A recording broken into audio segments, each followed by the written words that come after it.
విరక్తి అయినా అసన్యంగా శరణం వచ్చి భక్తులను విశ్రాంతి స్థానమైన సాయి యొక్క సగుణమూర్తిని మనస్సు ప్రేమపూర్వకంగా ధ్యానిస్తాము. గురువచనలను ఎందు విశ్వాసమే వారు కూర్చోటానికి ఆసనం. సకల కోరికలను సన్యాసించాలన్న సంకల్పంతో పూజ చేద్దాం. ప్రతిమ, అగ్ని, తేజస్సు, సూర్యమండలం, నీరు, దివజులు ఈ ఏడిటి కంటే గురు మహారాజు గొప్ప. వారిని అన్యోన్యంగా పూజిద్దాం. అన్యోన్య భక్తితో వారి శరణంలో ఆశ్రయించి గురువే కాదు పరబ్రహ్మ కూడా కదిలి వస్తాడు. ఇటువంటి గురు పూజలోని విశేష గురుభక్తులను అనుభవించవలసిన పూజించేవారు శరీర భ్రాంతితో ఉన్నప్పుడు గురువు కూడా శరీరదారులై ఉండటం అవసరం. శరీర భావానికి అతిథిగాను ఉన్నవారు నిరాకారాన్ని ఆరాధించేవారు నిరాకారాన్ని ధ్యానించాలని శాస్త్ర నిర్ధారణ.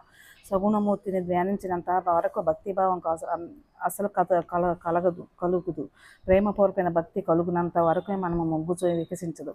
మొగ్గ వికసించకపోతే సువాసన ఉండదు. అంతేకాదు అక్కడ మకరందం ఉండదు.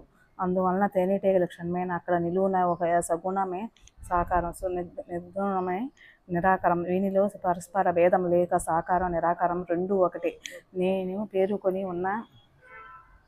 నెయ్యి పేరుకున్న కరిగి ఉన్న నెయ్యే అనే అంటాము. సగుణ గుణాలను ఒకటి పేణితమైన స్వామంతటా వ్యాపించి ఉన్నాయి.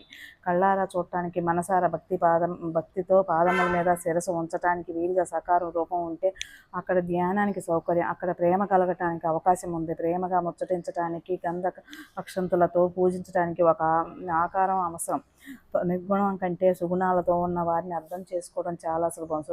సగుణమూర్తి పైన ప్రేమ దృఢమైనది. నిర్గుణం ధ్యానం అదే కలుగుతుంది. భక్తులు నిర్గుణానికి